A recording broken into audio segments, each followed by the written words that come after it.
दोस्तों नमस्कार। स्वागत है आपका हमारे इस YouTube मंच पर। दोस्तों, झारखंड में ऑपरेशन लोटस की तैयारी बड़े जोर शोर से चल रही है और झारखंड में ऑपरेशन लोटस बिल्कुल उसी अंदाज में, जिस अंदाज में आपने कर्नाटक में आज से 5 साल पहले देखा था जब एचडी कुमारस्वामी की सरकार गिरानी थी।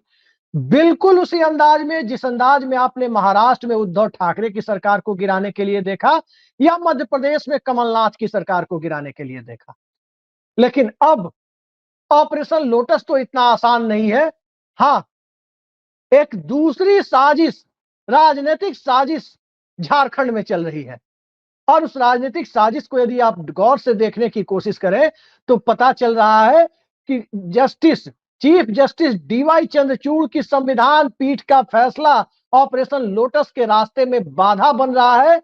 इसलिए अब सीधा सीधा अब राज्यपाल के माध्यम से रिपोर्ट मंगवाकर राज्य में कुछ ना कुछ गड़बड़ी दिखाकर, वो भी राज्यपाल के माध्यम से रिपोर्ट मंगवाकर, और तब राज्य सरकार को अस्थिर करने की साजिश।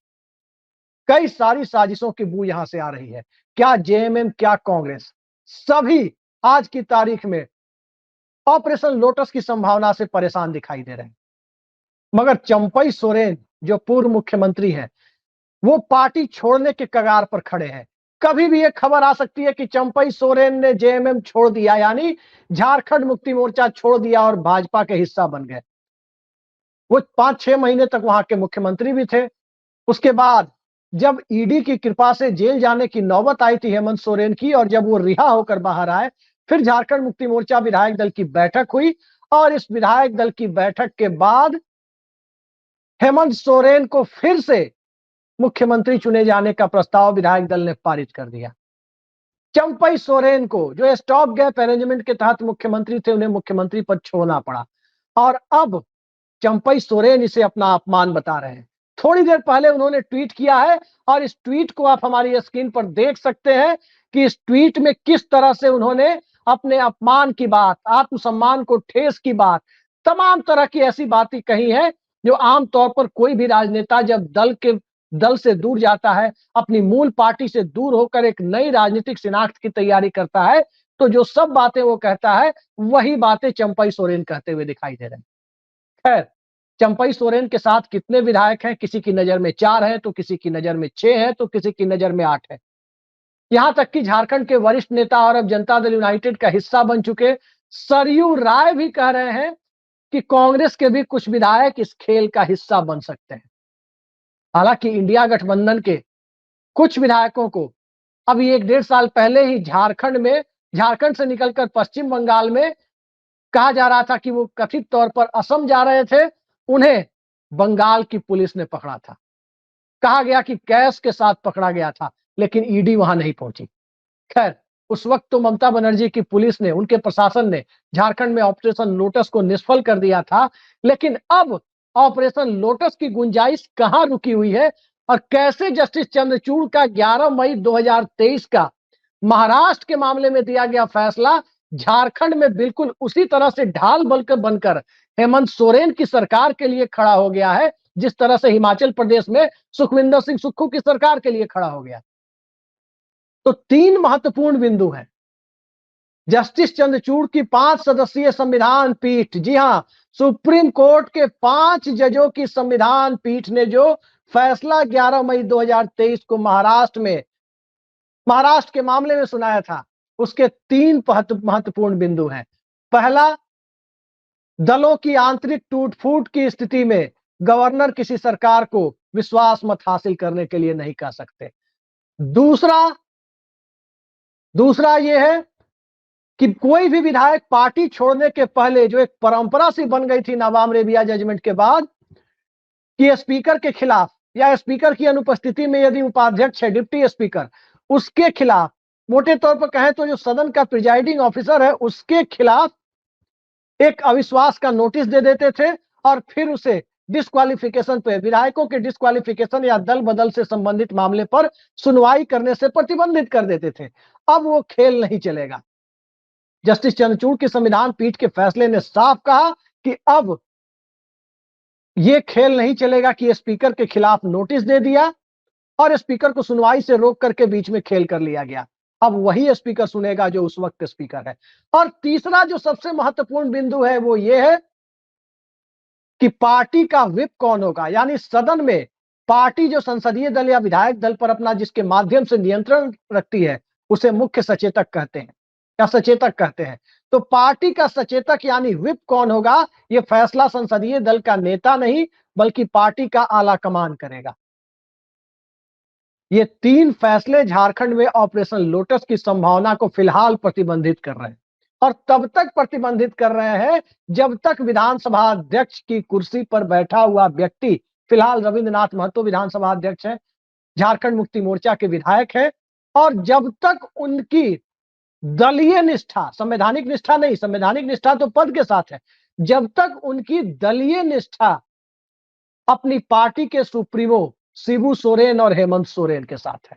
नंबर 2, पार्टी के सुप्रीमो चूंकि सोरेन परिवार ही है तो पार्टी व्हिप सदन में कौन होगा ये फैसला भी वही लेंगे, फ्लोर लीडर भी वही है। तो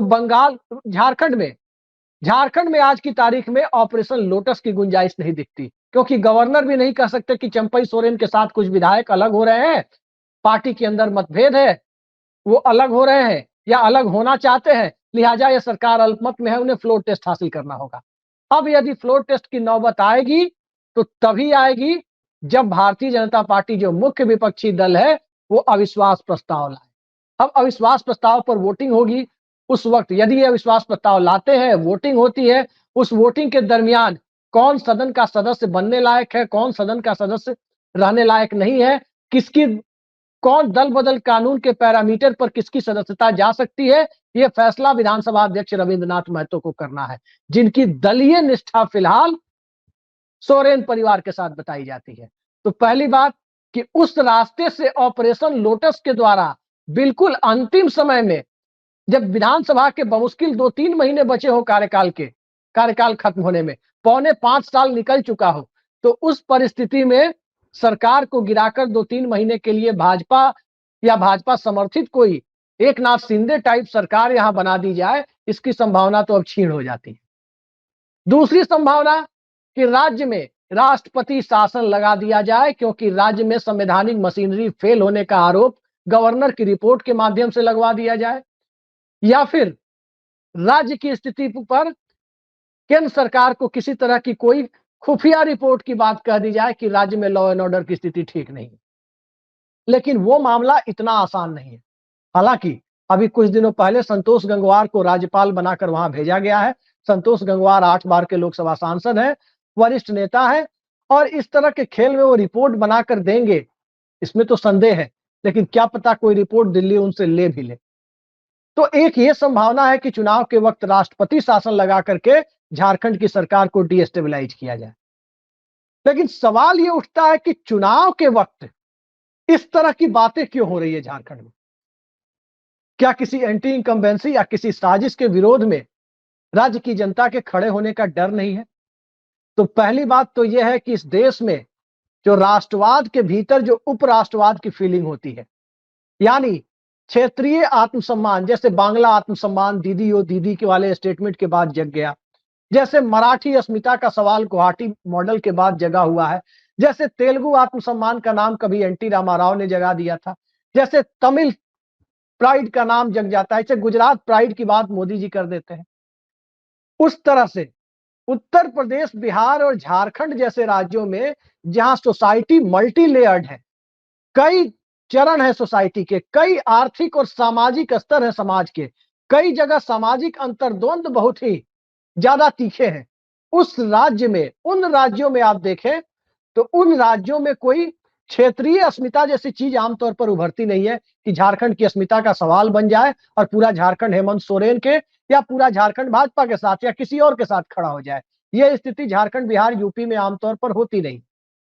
तो बीजेपी को यह लगता है कि यहां महाराष्ट्र मॉडल तो होगा नहीं, हालांकि महाराष्ट्र में वो हाथ जला चुकी है।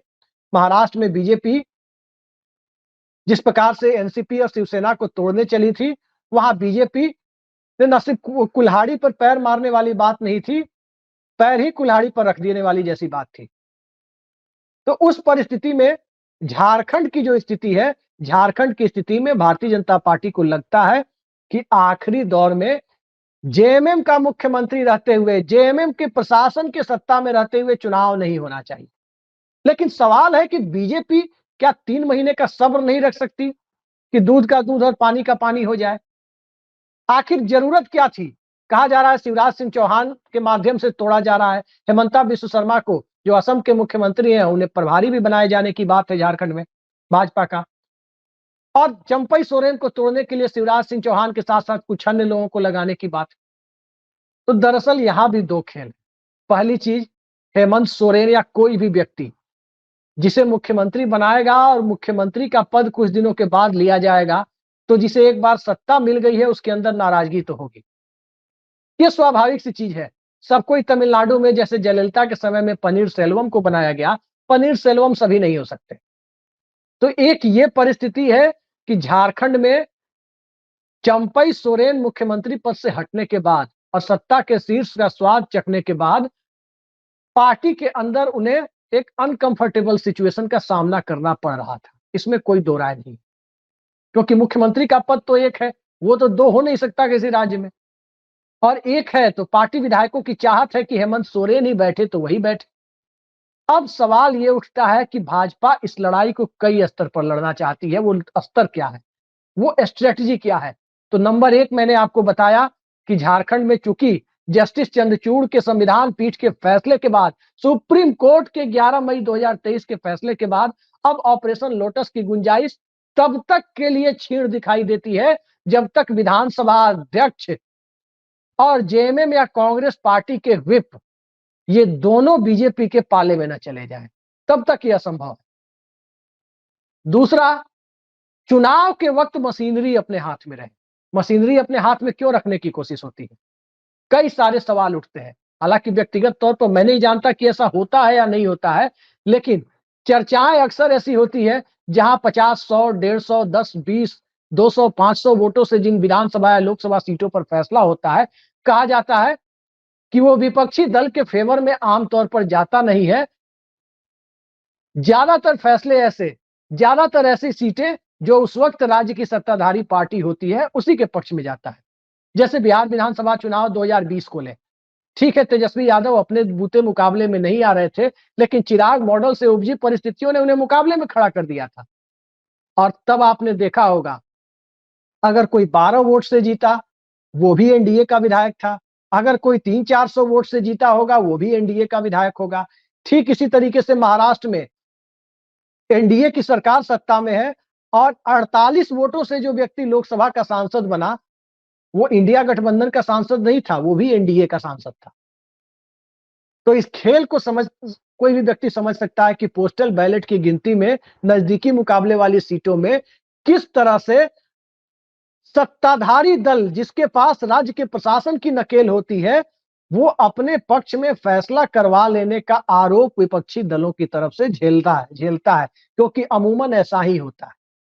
तो क्या जहां 81 विधानसभा सीटें हैं, 41 सीटों पर ही बहुमत का फैसला होना है? छोटा राज्य है और इन 81 में 41 के आंकड़े के लिए स्वाभाविक है कि 5-10 सीटें ही महत्वपूर्ण होंगी।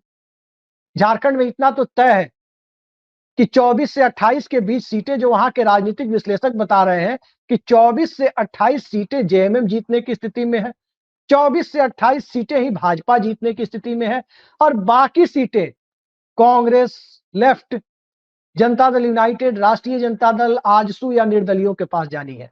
तो सत्ता बनाने के खेल में 41 का नंबर लाने के लिए जिसके पास सत्ता होगी, पूरी की पूरी संभावना दिखाई दे रही है कि वो 4-5 सीटें अपने पक्ष में नजदीकी मुकाबले, जहां बेहद नजदीकी मुकाबले होंगे, उन्हें अपने पक्ष में कर सके। क्षेत्रीय अस्मिता जैसे कोई सवाल इन राज्यों में खड़ा होना नहीं है। तो ये नतीजा अपने पक्ष में करने के लिए 4-5 सीटों का, क्योंकि उनसे ही सरकार बननी और बिगड़नी है। 24 सालों में 13 बार मुख्यमंत्री वहां बन चुके हैं, बदल चुके हैं, निर्दलीय भी एक बार मुख्यमंत्री बन चुके हैं। तो उस राज्य में अंतिम दौर में दरअसल भारतीय जनता पार्टी को यह भरोसा नहीं है कि मौजूदा दौर में जनमत उसके पक्ष में है और वो विधानसभा चुनाव में जीत हासिल कर लेगी, क्योंकि लोकसभा में ज्यादातर सीटें भाजपा ही जीती है, एनडीए ही जीता है। हालांकि सीटें पिछली बार से कम आई है, लेकिन यह स्थिति तो 2014 में भी थी, 2019 में भी थी। 2019 में भी भाजपा ने 14 में 12 सीटें उसके गठबंधन ने जीती थी। 2 ही सीटें उस वक्त के विपक्षी गठबंधन को मिली थी। लेकिन बावजूद जब 5-6 महीने बाद विधानसभा के चुनाव हुए, उस विधानसभा चुनाव में मैंडेट एक तरफा चला गया विपक्षी गठबंधन के पक्ष में, यानी 14 में 12 जो एनडीए को आया था, वो भूल जाइए कि वही ट्रेंड विधानसभा में बरकरार रहेगा। ये एक परिस्थिति है जो झारखंड में डरा रही है और इसी कारण राज्य में राजनीतिक अव्यवस्था की स्थिति, चाहे सदन के अंदर केओस क्रिएट हो जाए, विधायकों के डिस्क्वालिफिकेशन के मुद्दे पर वैसा ही केओस क्रिएट हो जाए जैसा केओस आज से तकरीबन 28 साल पहले 1996 में गुजरात में केशुभाई पटेल, सुरेश मेहता सरकार की विश्वास मत के समय हुआ था और उस दरमियान देवेगौड़ा सरकार ने वहां राष्ट्रपति शासन लगा दिया। उसके बाद विधायक टूट गए और फिर विधायक टूटने के बाद वहां शंकर सिंह वाघेला के नेतृत्व में कांग्रेस के बाहरी समर्थन से बागी भाजपा विधायकों की सरकार बन गई थी। तो क्या ये करने की झारखंड में तैयारी है कि स्पीकर किसी भी तरह के ऑपरेशन लोटस को नकारने के लिए, क्योंकि 2/3 की संख्या इनके पास होगी नहीं, स्पीकर के खिलाफ कोई नोटिस दे नहीं पाएंगे अब, तो उन सबको नकारने के लिए सदन में हंगामा कराने की तैयारी है और हंगामा कराने के बाद फिर राज्य की स्थिति पर रिपोर्ट लेकर राज्य में राष्ट्रपति शासन लगाने की तैयारी है। पूरा खेल कमोबेश इसी दिशा में दिखाई दे रहा है और अब चंपई सोरेन दिल्ली पहुंच चुके हैं, हेमंत सोरेन सत्ता के शीर्ष पर रांची में विराजमान है और पूरा खेल एक तरफ दिल्ली और एक तरफ विधानसभा अध्यक्ष और विधानसभा में जेएमएम और कांग्रेस यानी झारखंड मुक्ति मोर्चा और कांग्रेस दोनों के चीफ व्हिप की भूमिका पर आकर के तय होता हुआ दिखाई देता है। मूल रूप से विधानसभा अध्यक्ष की भूमिका पर कि विधानसभा अध्यक्ष क्या अपने संवैधानिक दायित्वों का निर्वहन भारत के संविधान और सुप्रीम कोर्ट के जजमेंट के संदर्भ में करते हैं या फिर किसी और तरीके से करते हैं। उम्मीद है कि संवैधानिक पद पर बैठे हुए व्यक्ति संवैधानिक रूप से वैसे ही फैसला करेंगे जैसे हिमाचल के विधानसभा अध्यक्ष ने कुछ महीने पहले किया और दल बदल की कोशिश में लगे 6 विधायकों को एक साथ सदन की सदस्यता के अयोग्य करार दिया और फिर वहां लोकसभा के साथ विधानसभा के उपचुनाव भी हो गए। तो अब देखते जाइए, झारखंड दिलचस्प मोड़ पर खड़ा है और ऑपरेशन लोटस की गुंजाइश जब कमजोर होती हुई दिखाई दे रही है तो इस तरह से नहीं तो उस तरह से झारखंड में, राज्य में चूंकि संसाधनों का मुद्दा है, बहुत बड़ा मिनरल्स वाला स्टेट है, बहुत ज्यादा खनिज संपदा वहां है और उन खनिज संपदा पर क्या इस देश के बड़े कॉरपोरेट और सत्ता के पिट्ठुओं की नजर है, इसके लिए झारखंड में सरकार बनानी जरूरी है। क्योंकि जब तक राज्य में सरकार नहीं होगी तब तक राज्य के खनिज संपदा के एक तरफा दोहन का रास्ता किसी भी कॉरपोरेट समर्थित पार्टी या सरकार के लिए संभव नहीं होगा। तो क्या अगले 5 साल के लिए उस खेल के लिए वहां पर अभी से गुंजाइश बनाई जा रही है? देखते जाइए, जो होता है, जो भी होगा और जो हो रहा है, पल पल की अपडेट से हम आपको रूबरू कराते रहेंगे। आज के लिए इतना ही। नमस्कार।